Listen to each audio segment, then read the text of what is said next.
Magic Treehouse number 32. Another Merlin mission. Winter of the Ice Wizard by Mary Hope Osborne. Oh, I feel like I already read this book. I feel like that somewhere is making me really annoyed. I feel like.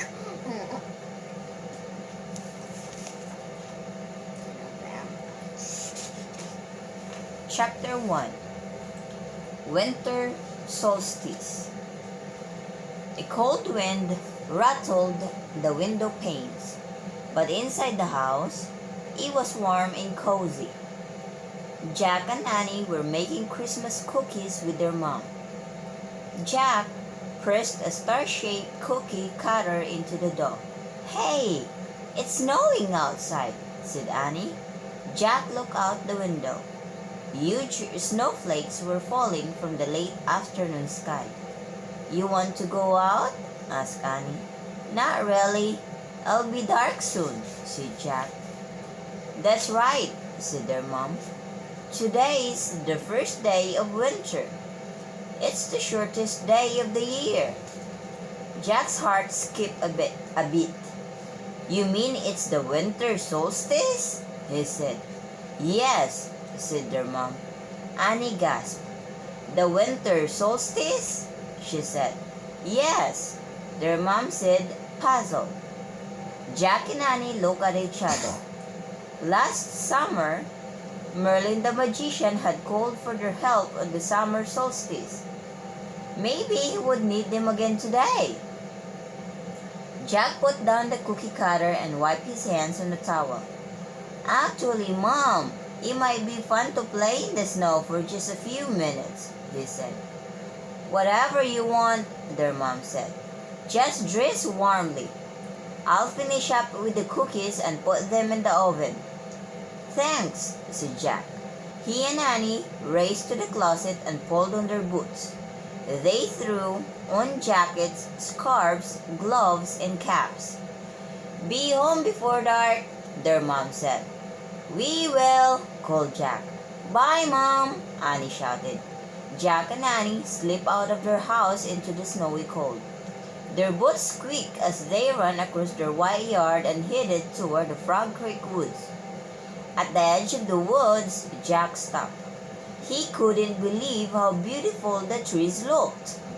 White powder covered the branches of the hemlocks and pines. "Look," said Annie.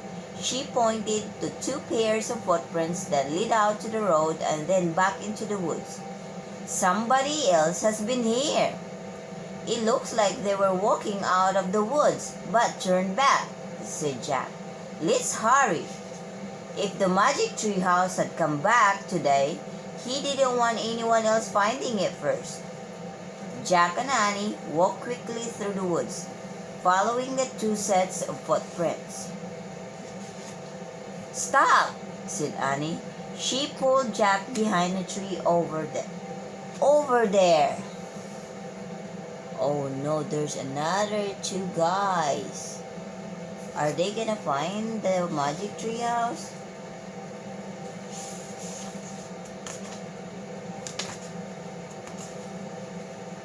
Through the falling snow, Jack saw two people in long dark cloaks. They were hurrying toward a tall oak, and high in the oak was the magic tree house. "Oh no," said Jack. The tree house was back, and someone else had found it. "Hey," Jack yelled, "stop!" The tree house had come for him and Annie. No one else. Jack started running. Annie followed. Jack slipped and fell in the snow, but he scrambled up and kept going. By the time he and Annie got to the treehouse, the two people had climbed up the rope ladder and disappeared inside. "Oh no, somebody else found the treehouse. My goodness." "Come out," Jack yelled. "This is our treehouse," shouted Annie. Two kids poked their heads out of the treehouse window. They both looked like they were about 13 years old. The boy had tousled red hair and freckles. Sounds similar. Familiar. The girl had sea blue eyes and long curly black hair. Remember those boys? Yeah. Their cheeks were rosy from the cold. They laughed when they saw Jack and Annie. "Excellent," said the boy. "We came to find you, but you have found us instead." "Teddy!" cried Annie. "Kathleen, hi!" Teddy was the young sorcerer who worked with Morgan in her library in Camelot. Kathleen was the enchanted Selkie girl who'd helped Jack and Annie on the summer solstice by magically turning them all into seals. Jack was stunned. He had never imagined that their two friends from Camelot might someday visit Frog Creek. "What are you guys doing here?" he shouted. "Climb up and we will tell you," said Teddy. Jack and Annie hurried up the rope ladder. When they climbed inside the treehouse, Annie threw her arms around Teddy and Kathleen. "I can't believe you came to visit us," she said. "It pleases me to see you, Annie," said Kathleen. "And you also, Jack." Her large blue eyes sparkled. "It pleases me too," Jack said shyly. He still thought Kathleen was the most beautiful girl he had ever seen. Even when she'd been a seal, she'd been lovely. "We went looking for you," said Teddy. "We climbed down and walked through the woods to a road. But the road was full of monsters," said Kathleen. "A big red creature nearly ran over us. It made a honking sound." What makes a honking sound? A car. They called the car a monster. Then before we knew it, a giant black monster charged at us. "He had a ferocious growl," said Teddy. "We came back here to gather our wits." "Those weren't monsters," said Annie, laughing. "They were just cars." "Cars?" said Teddy. "Yeah, they have motors and people drive them," said Jack. "Motors?" said Teddy. "It's hard to explain," said Annie. "Just remember, in our world, you have to watch out for cars every time you cross a road." "Indeed we will," said Teddy. "Why have you come here?" asked Jack. "We found a message for you in Merlin's chambers," said Teddy, "and decided to deliver it ourselves." "So we climbed into the treehouse outside Morgan's library," said Kathleen. Teddy pointed to the words "Frog Creek" and the message and made a wish to come here. The next thing we knew, we were here in these woods. Teddy pulled a small gray stone from his cloak. "And this is the message we brought you," he said. Jack took the stone from Teddy. The message was written in tiny handwriting. Jack read it aloud. "To Jack and Annie of Frog Creek, my staff of strength has been stolen. On the winter solstice, journey to the land behind the clouds. Travel toward the setting sun and retrieve my staff, or all will be lost. Merlin." "Oh wow," said Annie. "That sounds serious." "Yeah," said Jack. "But why didn't Merlin send us the message himself?" "We do not know," said Teddy. "Neither Merlin nor Morgan has been seen for days." Can I have that water over there? Please.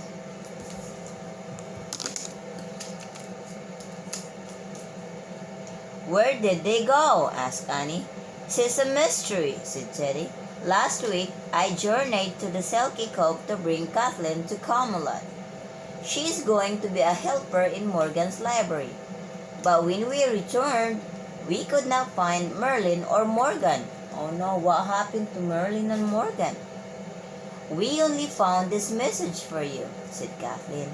"Aye, and I thought that when Merlin does return," said Teddy, "he will be greatly pleased to have his staff back.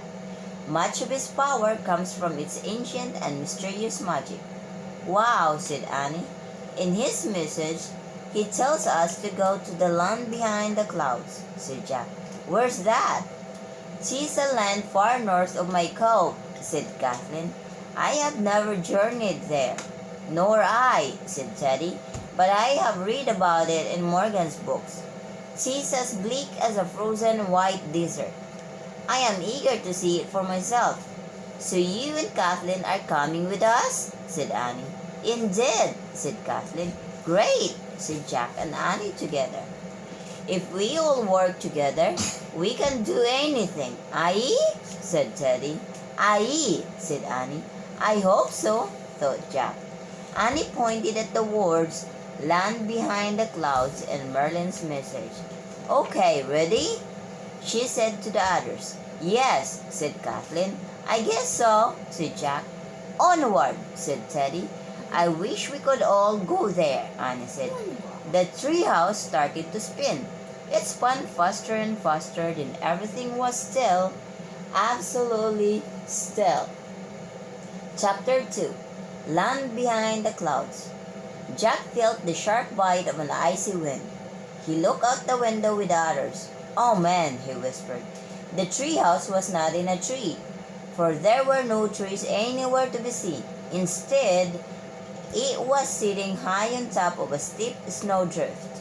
Other drifts rose and fell across a vast snowy plain. Beyond the plain were hills and mountains. "The books were right," said Teddy, his teeth chattering. "'Tis bleak here indeed." "No, 'tis lovely," said Kathleen. "'Tis the land where the northern seal people live." "Cool," said Annie. Jack dug his hands into his pockets. He agreed with Teddy. The land did seem bleak and freezing. "I wonder where Merlin's staff of strength is," he said, shivering. "Let us begin our search," said Kathleen. "The message tells us we must travel toward the setting sun." Kathleen climbed out of the treehouse window. She gathered her cloak around her and sat down on top of the snowdrift. Then she pushed off and slid down the steep slope. "Oh wow, wait for me," called Annie. She climbed out the window and followed Kathleen.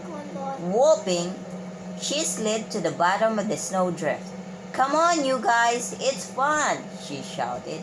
Jack and Teddy looked at each other. "Shall we?" said Teddy. Jack nodded. He pulled his scarf tighter around his neck and followed Teddy out of the window. Jack and Teddy sat down side by side. They pushed off and slid down the icy snowdrift.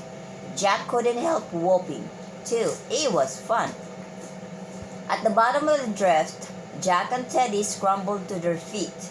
Jack brushed the snow off his clothes. He could see his breath in the frigid air. "It's just a little chilly," said Annie, hugging herself. Only Kathleen seemed not to mind the cold. She was smiling as she lay on the ground, gazing up at the sky. Her seal nature probably keeps her warm, Jack thought with envy.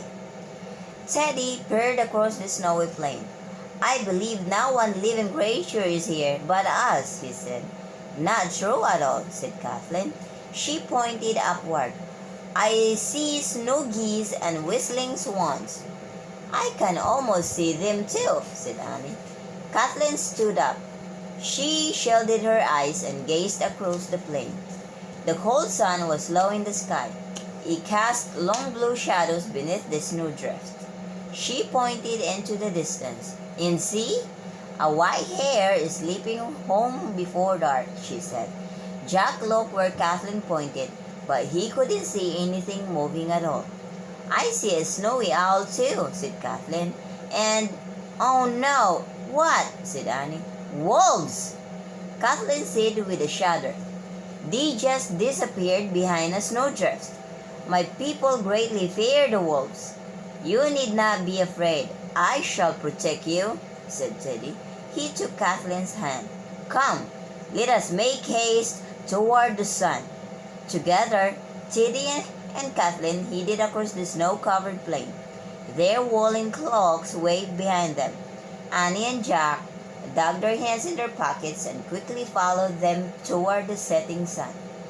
As Teddy, Kathleen, Jack and Annie trudged across the frozen plain.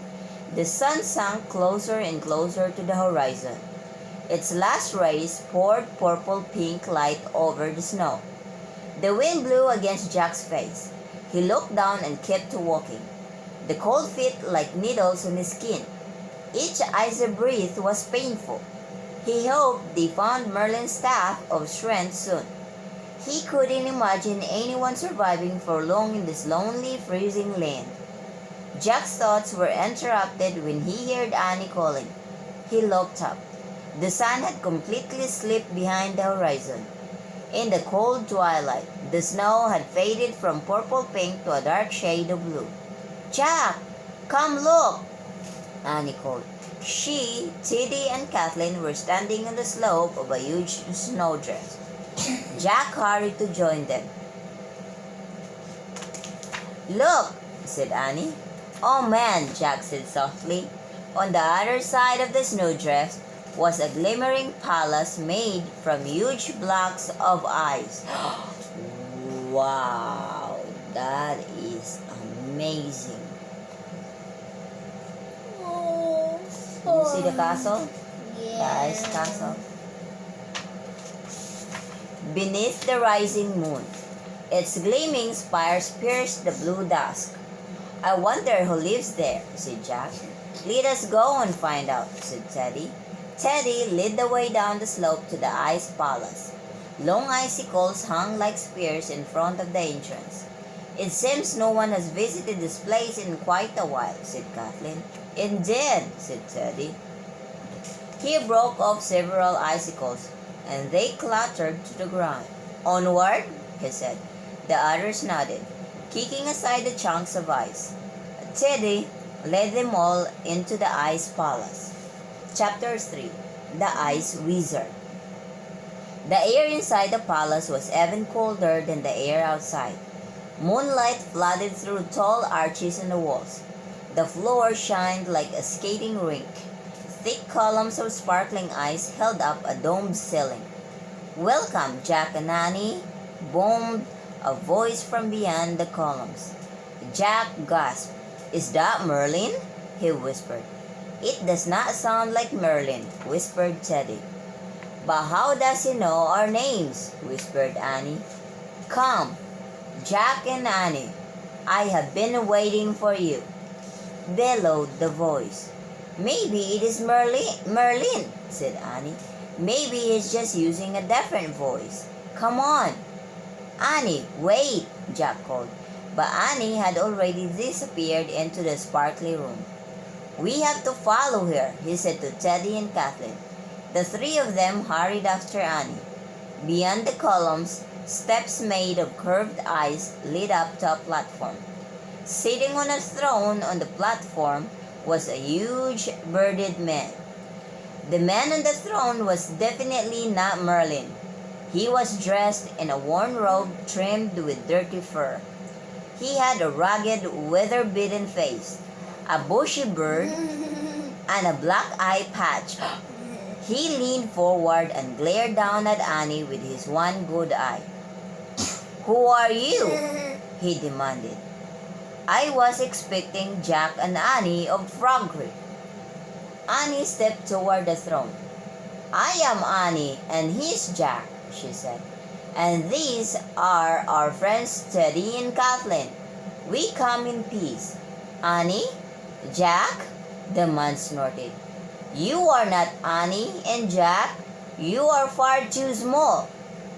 "We're not so small," said Annie. "I'm 9. Jack's 10. "But you are children," the man said with scorn. "Jack and Annie are heroes." "Well, I don't know if I'd call us heroes," said Annie. "But we sometimes help Merlin and Morgan Le Fay." "Annie!" "Shh!" said Jack. He didn't trust the man on the throne and worried that Annie was saying too much. But Annie went on. "In fact, Merlin told us to come to the land behind the clouds today. She said he sent us a message written on a stone." "Ah," said the man on the throne. "Perhaps you really are Jack and Annie." He leaned forward and spoke in a low voice. To Jack and Annie of Frog Creek, my staff of strength has been stolen. On the winter solstice, journey to the land behind the clouds. Travel toward the setting sun and retrieve my staff, or all will be lost. Jack didn't understand. How? How do I know what was in Merlin's message? The man said. I know because I wrote it myself. I hope it would find its way to you somehow. Jack stepped back. So Merlin hadn't sent them on this mission at all? The weird man on the throne had tricked them. They got tricked. Oh my goodness. Who are you? Demanded Teddy. I am the Ice Wizard, said the man. The Wizard of Winter. Oh no, they all got tricked. They're in trouble. Teddy gulped. Oh no, thought Jack. They had heard about this wizard on their past Merlin missions. It was the Wizard of Winter who had put a spell on the Raven King who had stolen the Sword of Light. The wizard glanced coldly from Teddy to Kathleen. And who are the two of you? I am Teddy of Camelot, said Teddy. I am an apprentice to Morgan Le Fay, and training to be a sorcerer myself. A sorcerer? Said the wizard. Yes, said Teddy. My father was a sorcerer. My mother was a wood sprite. And I am a Selkie, said Kathleen, one of the ancient Seal people. So you are both from my world, said the Ice Wizard. You are of no use to me. He looked back at Jack and Annie. I am interested only in the two mortals, Jack and Annie of Frog Creek. Why are you interested in us? Said Jack. Because of what you have done for Merlin, bellowed the Ice Wizard. For Merlin? You found the water of memory and imagination. For Merlin, you found the diamond of destiny. For Merlin, you found the sword of light. Now, I want you to find something for me. What do you want us to find? Asked Annie. The Ice Wizard grabbed the black patch covering his left eye. He yanked it off, revealing a dark, empty socket underneath. Yikes! Annie said softly. I want you to find my eye. The Ice Wizard said. Oh man, said Jack. He was horrified. Are you quite serious? Said Teddy. You want them to find your eye? Your eye? The wizard covered his empty eye socket with a patch again. Yes, he said. I want Jack and Annie to find my eye and bring it back to me. But why? Said Jack.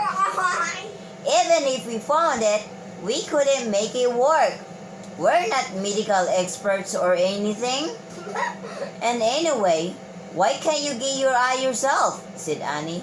You're a wizard. Do not question my orders. The wizard roared at her. Hey, don't yell at my sister, said Jack. The wizard raised a bushy eyebrow. You are brother and sister? He said. Yes, said Jack. The wizard nodded slowly. His voice grew softer. And you protect your sister, he said. We protect each other, said Jack. I see, whispered the wizard. Then his voice turned gruff again. Long ago, I traded my eye for something I wanted very much. But I never got what I wanted. So now I want my eye back. Who did you trade with? Asked Annie. The Fates, said the wizard. I traded with the Fates. But they cheated me. And that is why I sent for you and Jack.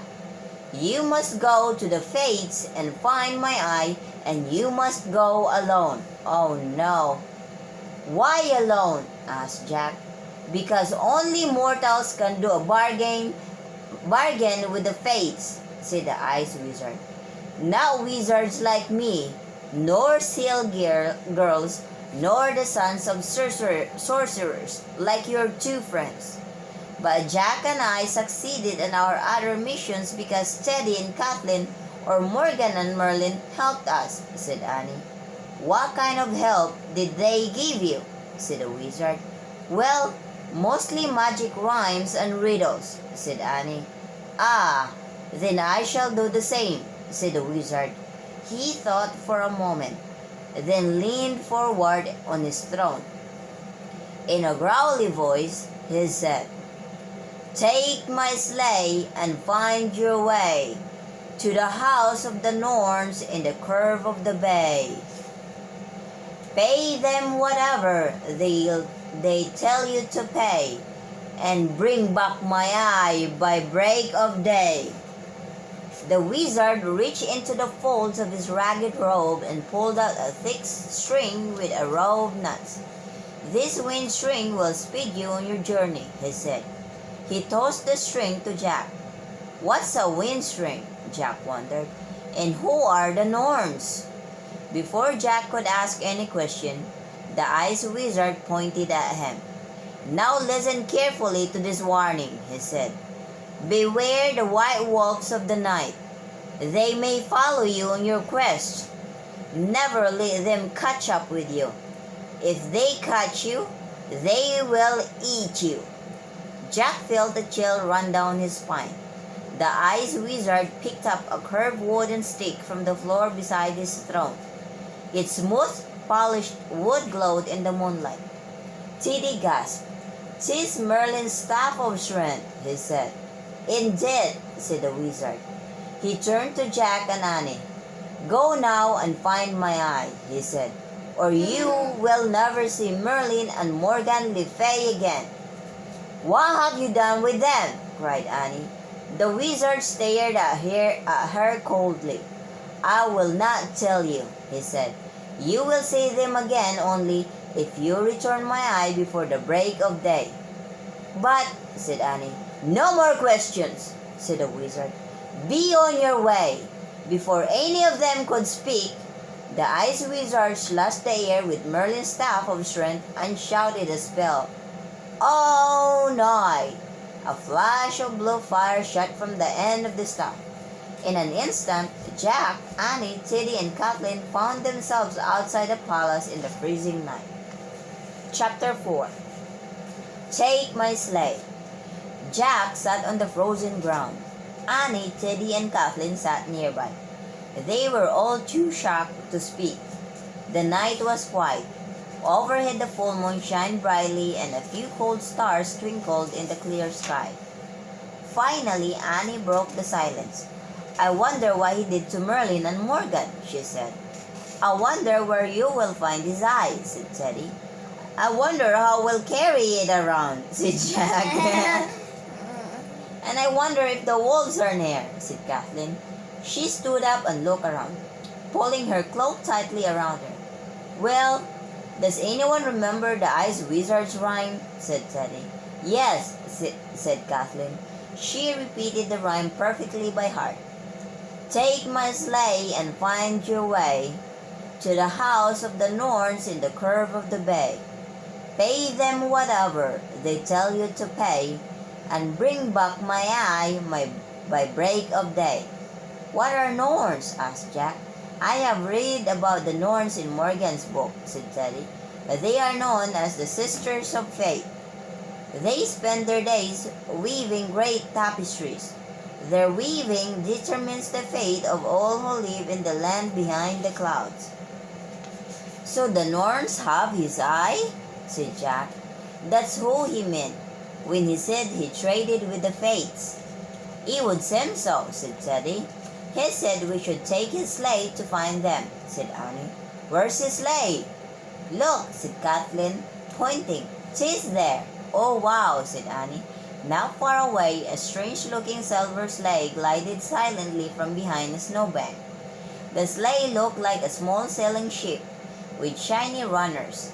No one was steering it, and no horses or reindeer were pulling it.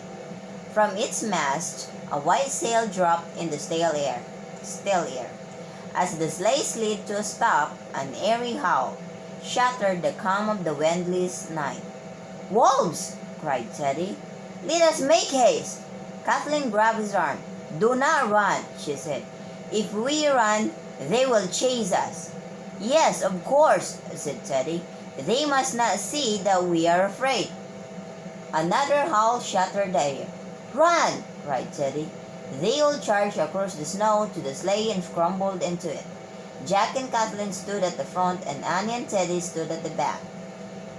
There they are!" cried Teddy, pointing the white wolves of the night. Jack turned and saw two large white wolves dashing across the plain in the moonlight. As the wolves ran toward the sleigh, their big paws scattered snow around them. "Go, go, go!" Jack cried, clutching the front of the sleigh.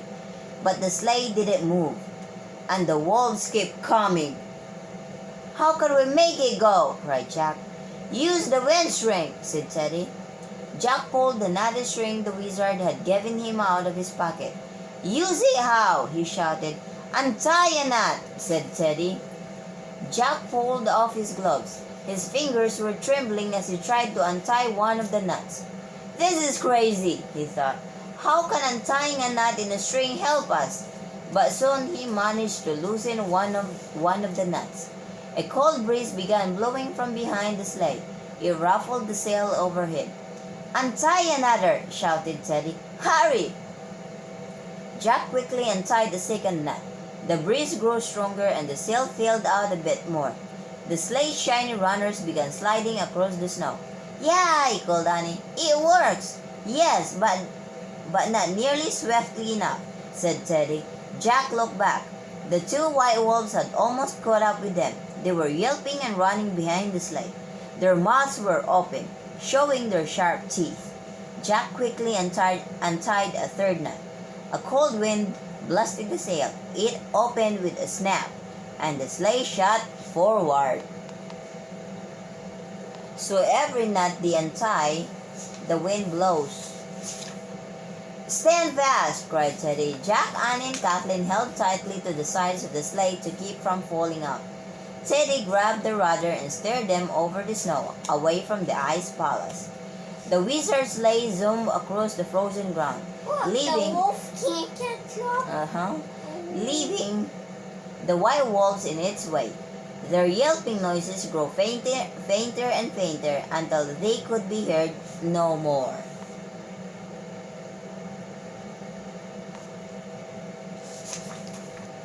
The wind kept pushing the silver sleigh over the ice and snow. The runners made swish, swish sounds as they slid over the moonlit plain. The square sail billowed in the wind, like the sail of a Viking ship. But the wolves were behind. The ride was really fun, but cold. "How did you know untying knots would make the wind blow?" Jack asked Teddy. "'Tis an ancient magic," said Teddy. "I have read of wind strings, but had never seen one." "It's a good thing you read so much," said Annie. "Oh, look," said Kathleen. "Hares and foxes." "Where?" said Annie. "There." Kathleen pointed into the dark distance, playing in the snow. "And listen, whistling swans overhead, behind that cloud." "Wow," said Annie. Jack was amazed by Kathleen's power to see and hear so many things. As before, the moonlit landscape seemed completely empty to him. "Where are you staring at?" Annie asked Teddy. "I have no idea," said Teddy, laughing. "We're supposed to go to a curve of a bay to find the Norns," said Annie. "Then turn left and follow the swans," said Kathleen, pointing across the snowy plain. "They are flying toward the sea." Teddy swerved the sleigh to the left. For a while, they bounced up and down over the snow. Then the ride grew smoother. "We are on the sea ice now," said Kathleen. "Seals are beneath. I see their breathing holes. Perhaps we should stop." "Indeed," said Teddy as they whisked along. But how? Try tying a knot, said Annie. Excellent idea, said Teddy. Jack? Jack yanked off his gloves. With cold, shaky fingers, he tied a knot in the string. The wind lessened a bit. The sleigh began to slow down. He tied another. The sails started to drop. Hooray, said Annie. Jack tied a third knot and the wind completely died away. The sleigh glided to a stop. Well done, said Teddy. Thanks, said Jack. He tucked the string back in his pocket and looked around. I wonder if this is where the Norns live. I will ask, said Kathleen. Ask who? Thought Jack. Kathleen climbed out of the sleigh. She walked over the sea ice, studying it closely. Then she stopped above a small hole. Kathleen knelt down and spoke softly in the Selkie language. Then she put her ears close to the hole in the ice and listened. A moment later, she stood up. The sail told me the curve of the bay lies just beyond those sea rocks, she said, pointing. That is where we will find the Norns. Great, said Annie. Jack, Annie, Teddy, and Kathleen crunched over the frozen sea under the bright moon. They walked through a narrow passage between the sea rocks. When they stepped out from the passage, they stopped. There it is, said Teddy. About 50 yards away was a large snowy white mound. Smoke was coming from a chimney on top of the mound. Lantern light flickered from a small round window. I know you must bargain for the ice wizard's eye alone, said Teddy. But I would at least like to take a peek at the Norns. He moved quietly to the window and peered into the house. The others joined him. They saw a large fire burning on a hearth. In its rosy glow, 3 strange creatures were weaving at a big loom. Jack caught his breath. Their appearance was shocking. The 3 sisters of fate were as skinny as skeletons. They all had straggly hair, long noses, and huge, bulging eyes. Their crooked, bony fingers fluttered over a large tapestry.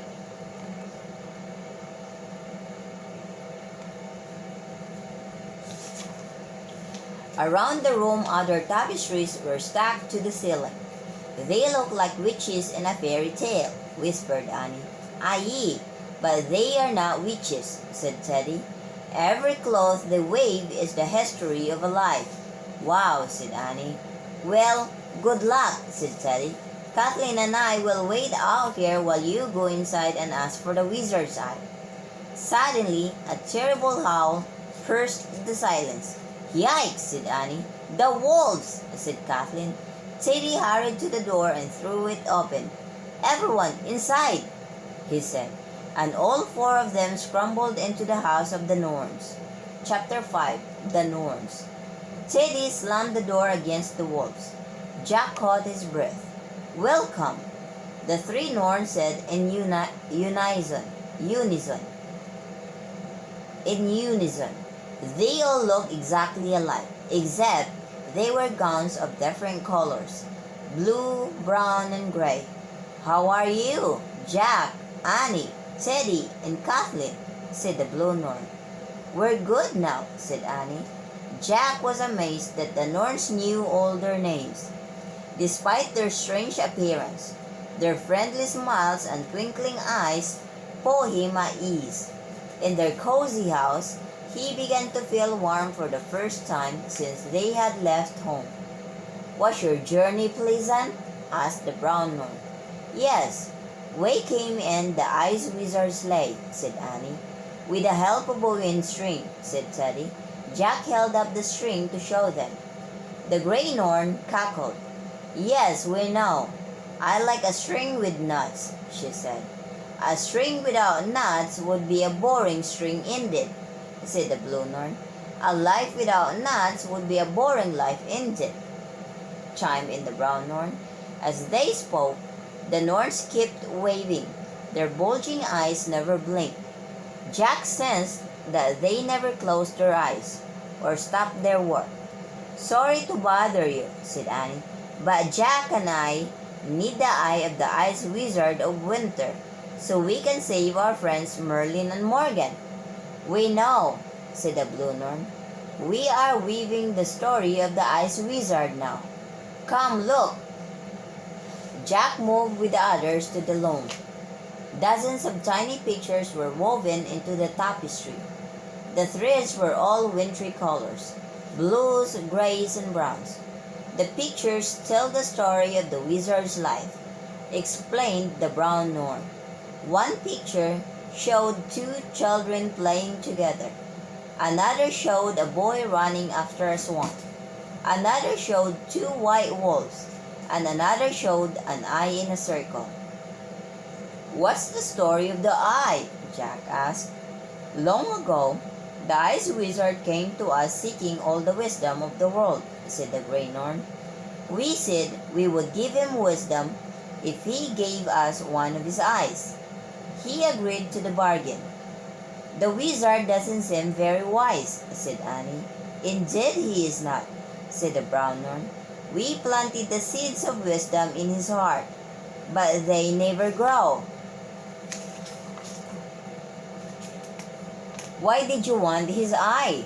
Asked Jack. We wish to give it to the frost giant, said the blue Norn. The frost giant? Said Teddy. Who is the frost giant?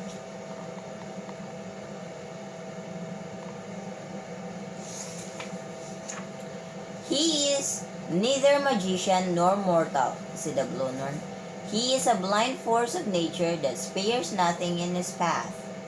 We hope the frost giant would use the wizard's eye to see the beauty of the world, so he might choose to care for it rather than destroy it, said the brown Norn.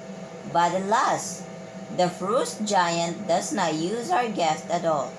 Instead, he keeps it hidden away, right where we left it. Where's that? Asked Annie. The frost giant slips inside the hollow hill, said the gray Norn. And the hollow hill is a hole, said the blue Norn. In the hole is a hailstone, said the brown Norn.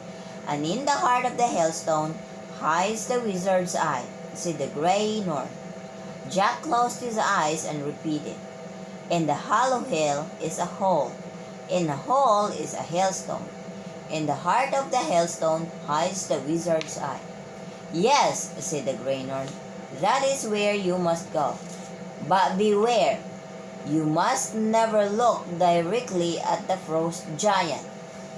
Anyone who looks directly at the frost giant will freeze to death at once. Jack shivered and nodded. Well, we'd better get going, said Annie. Thanks for your help. The ice wizard's rhyme tells us to pay you whatever you ask us to pay. The Norns looked at each other. I like that weaving around her neck. The gray Norn said to her sister, "'Tis red like the fairy dawn." The other two Norns nodded eagerly. My scarf? Said Annie. Sure, here. She took off her red woolen scarf and placed it on the floor near the Norn's loom. Lovely, said the blue Norn. Perhaps we will stop weaving fates and start weaving scarves. The other Norns cackled. Well, go now, said the gray Norn. Travel toward the North Star. When you reach the snowy hills, look for the one whose peak is missing. Jack, Annie, and Teddy started toward the door, but Kathleen stayed behind. Forgive me, but I have one more question, she said. She pointed to the picture of the swan and the boy on the tapestry. What is this story? "'Tis a sad tale," said the gray Norn. The ice wizard had a younger sister who loved him more than anything in the world. One day, they fought over something foolish. He lost his temper and told her to leave him alone forever. She ran down to the sea in tears. There she found a flock of swan maidens. They gave her a white feathered dress. She put on the dress and became a swan maiden herself. She flew away with the others and never returned. After that, the ice wizard was never the same, said the Blue Norn. When his sister left, he grew cold and mean-spirited. 'Twas as if his sister took his heart with her when she flew away. That is sad, said Annie. How will the Ice Wizard's story end? You not. We will determine the threads we weave next, said the Brown Norn.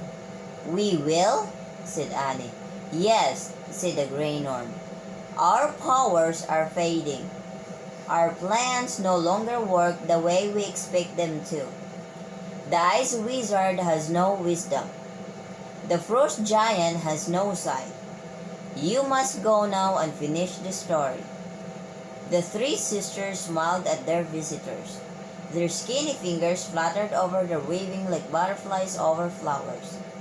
Jack couldn't help smiling back at them. But then he thought about Merlin and Morgan. He thought about all the dangers waiting outside. One last question, he said. What's the story of the two white wolves? Oh, the wolves, said the Blue Norn. Do not fear the wolves. A life without wolves would be a boring life indeed. Her two sisters smiled in agreement. For the moment, their smiles made Jack feel unafraid of the white wolves, and the Ice Wizard and the Frost Giant too. Goodbye, goodbye, goodbye, said the three sisters.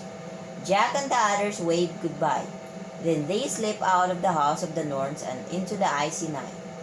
Chapter 6. And the Hollow Hill. Standing in the cold, Jack felt afraid again. There were big paw prints in the moonlit snow all around the house. The wolves were here, said Kathleen. Perhaps we should go back inside, said Teddy. No, said Kathleen.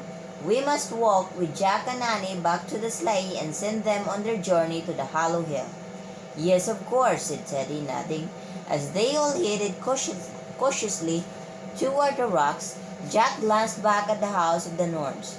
He wished he could return to its cozy warmth. Kathleen put her hand on his shoulder. Come, she said. You must hurry. Jack trudged with the others through the passage in the rocks. When they got to the other side, there was no sign of the two white wolves. The silver sleigh was waiting in the moonlight. Jack and Annie climbed inside it. Can't you come with us? Jack asked Teddy and Kathleen. Remember, you said if we all work together, we can do anything. Aye, said Teddy. But what the Ice Wizard said is true. Only mortals can do a bargain with the fates. Do not fear, said Kathleen. We will be with you in spirit, and we will meet you back at the wizard's palace at dawn. How will you get there? Asked Annie. I have a few rhymes I can try, said Teddy, smiling. And I have a bit of Selkie magic, said Kathleen. And we have our wind string, said Annie. Hasten, then to the Hollow Hill, said Kathleen. And remember what the Norns told you, said Teddy. Never look at the Frost Giant. I know, said Jack. He pulled out the wind string. He took off his gloves and untied the knot. A breeze began to blow. Jack untied the second knot. The breeze grew stronger. The sail unfurled and the runners slid forward. Jack untied a third knot. The wind blew hard. The white sail snapped, and the sleigh took off through the night. Stand fast, Teddy called after them. Jack and Annie waved goodbye to Teddy and Kathleen as the sleigh slid swiftly over the sea ice. Soon the sleigh bumped onto the snow-covered plain and veered off sharply to the right. No, toward the North Star, Jack called to Annie. Annie turned the rudder, steering the sleigh back on course. They sailed toward the bright star in the distance. As the silver runners swished across the windswept snow, Jack braced himself against the cold. He kept a lookout for the white wolves, but he didn't see any sign of them as the sleigh sped across the moonlit plain. Soon he could see a row of snow-covered hills in the distance. Look, he said. There it is. He pointed to one of the hills, the only one without a peak.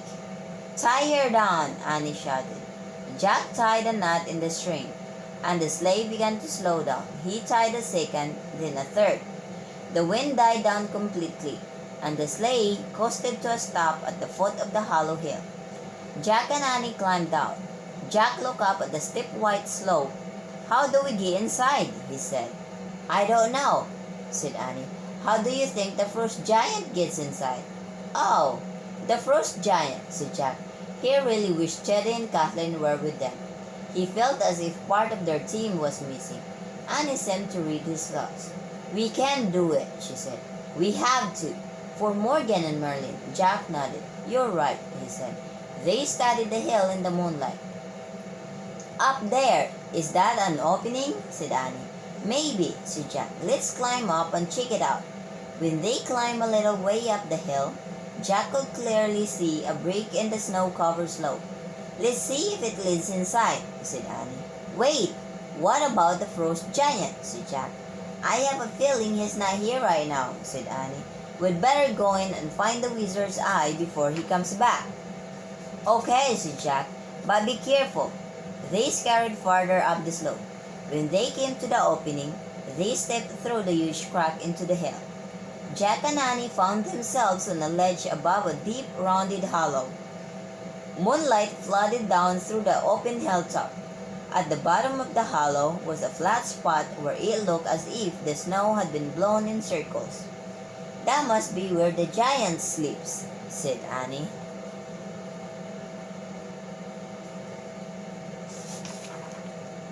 "Yes, yeah, and it's probably where he hides the eye," said Jack. "We just have to find a hole, remember?" He repeated what the Norns had said. "And the hollow hill is a hole. In the hole is a hailstone. In the heart of the hailstone hides the wizard's eye." "Right," said Annie. Jack looked down at the snowy swirl. He looked back at Annie. "Onward? Onward," she whispered. Jack and Annie scrambled down into the hollow, stepping carefully through the silver moonlight. They studied the ground, looking for the hole. Annie stumbled and fell. "Whoa," she said. "I think I just found the hole. I stepped in it." "Really?" said Jack. He knelt down beside her. Annie reached down into a small hole in the floor of the hollow.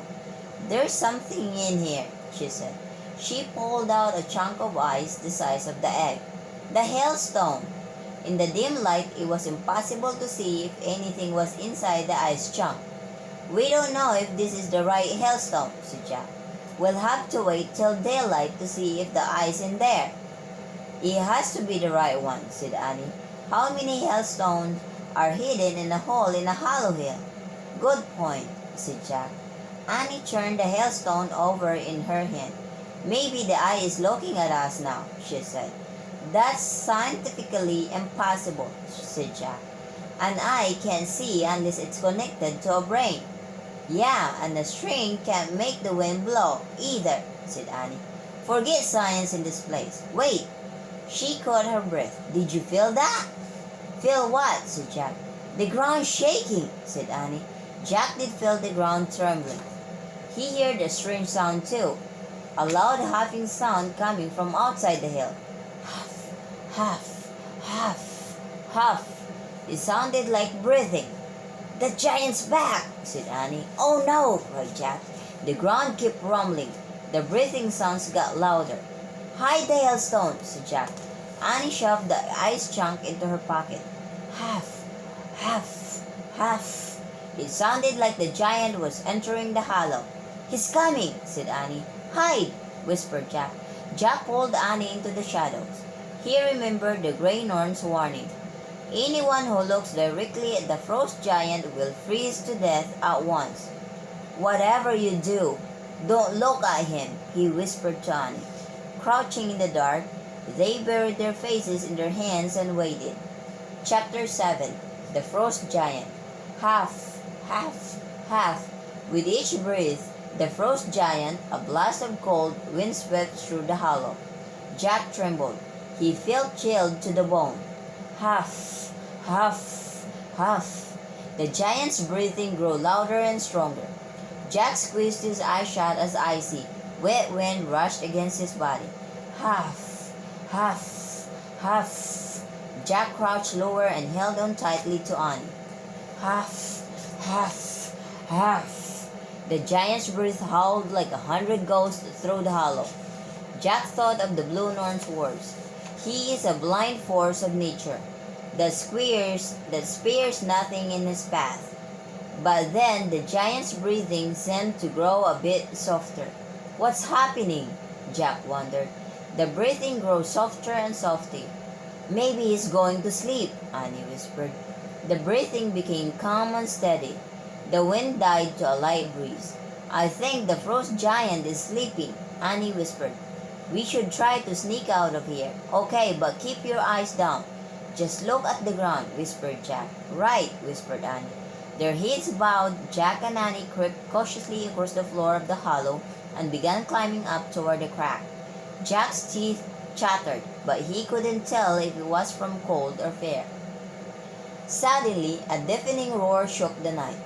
The frost giant screamed with windy rage. He was away. Jack was blown to the ground. He tried to crawl across the snow, but he didn't know which way to go, and he was afraid to look up. Jack, this way! Annie's voice called above the roar of the giant's breath. She helped him up and they struggled together against the wind. Finally, they came to the crack in the wall. Jack and Annie scrambled through the crack. Outside, the wild wind knocked them over, and they tumbled down the side of the hill. The wind swirled the snow across the plain. Annie! Annie! Jack called. Where was she? Where was the sleigh? He couldn't see anything. He couldn't stay on his feet. The wind roared even louder. An avalanche of snow came crashing down the hillside. When he hit the ground, the snow exploded into great clouds of white powder. Jack! Jack! Jack heard Annie's voice in the screaming wind. He tried to stand up, but snow kept falling on top of him until he was completely covered. As Jack lay buried under the snow, all his strength left his body. He knew he should dig his way out, but he was too cold and too tired. He was too tired to look for Annie. He was too tired to fight the frost giant. Instead, he closed his eyes and drifted into an icy sleep. Jack dreamed that cold fur was brushing against his face. He dreamed that a wolf was digging around him, nudging him, pushing him, sniffing him. Jack opened his eyes. He felt dazed. At first, he couldn't see, but he could feel that he wasn't buried in snow anymore. He wiped off his glasses. He saw a low moon and some stars in a clear sky. The frost giant must have left, Jack thought. But then he heard a panting noise. He sat up and looked around. One of the white wolves was crouching right behind him. Jack scrambled to his feet. Go away, he shouted. The wolf stepped back and growled. Go, go, go, shouted Jack. He picked up handfuls of snow and threw them at the wolf. The wolf backed away a few feet more. Jack looked around wildly. Annie was lying very still on top of the snow. The other white wolf was sniffing and pawing at her. Jack's anger made him fearless. Leave her alone, he shouted. Go away. He scooped up more snow and threw it. The wolf stepped back. Go, go, shouted Jack. Get away. Leave us alone. He glared angrily at the two white wolves. The wolves stared back at Jack. Their yellow eyes gleamed. I'm not kidding. Go, shouted Jack.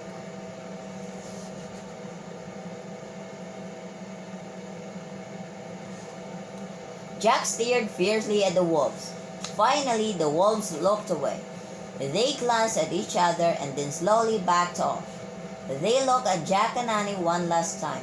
Then they turned and trotted away over the snow. Jack rushed to Annie.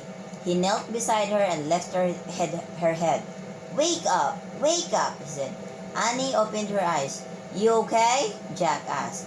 Yes, I dream about white wolves, Annie murmured. Me too, said Jack. And then when I woke up, they were here. They were about to eat us. Really? Annie sat up and looked around. Yeah, but I scared them off, said Jack.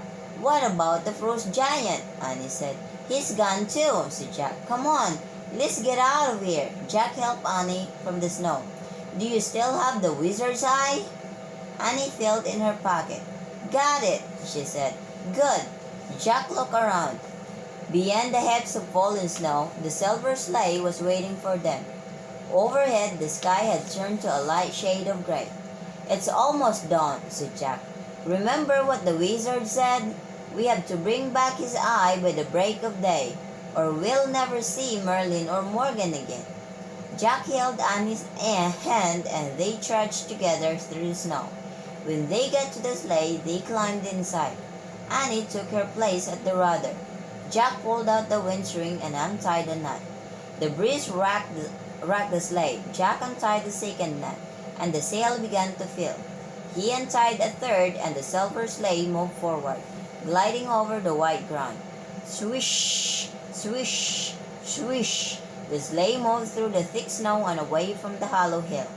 As they sailed over the white plain, the sky was turning from gray to pale pink. We have to go faster, said Annie. Jack untied a fourth knot. The wind whistled in his ears. The sleigh picked up speed. Annie steered it past the rocks and over the sea ice. She steered it over the plain, south to the palace of the ice wizard. When the sleigh drew close to the palace, Jack tied a knot and they began to slow down. He tied 3 more and the sleigh came to a stop. Jack and Annie looked around in the faint, cold light. I wonder where Teddy and Kathleen are, said Annie. They said they'd meet us here at dawn. Jack studied the vast white plain, but he saw no sign of their friends. He wished he had Kathleen's vision. I hope they're okay, he said. I hope they didn't run into the white wolves. I have a feeling the wolves wouldn't hurt them, said Annie. The wolf in my dream seemed nice. Dream wolves are different from real wolves, said Jack. I don't think we can wait for them, said Annie. The eye has to be back by the time the sun comes up. The eye, said Jack. We never looked to see if it was inside the hailstone. Annie reached in her pocket and pulled out the hailstone. She held it out. Jack gasped. Staring out at him from inside, the eye was an eyeball. The eyes was an eyeball. It was about the size of a large marble. The eyeball was white with a sparkling blue center.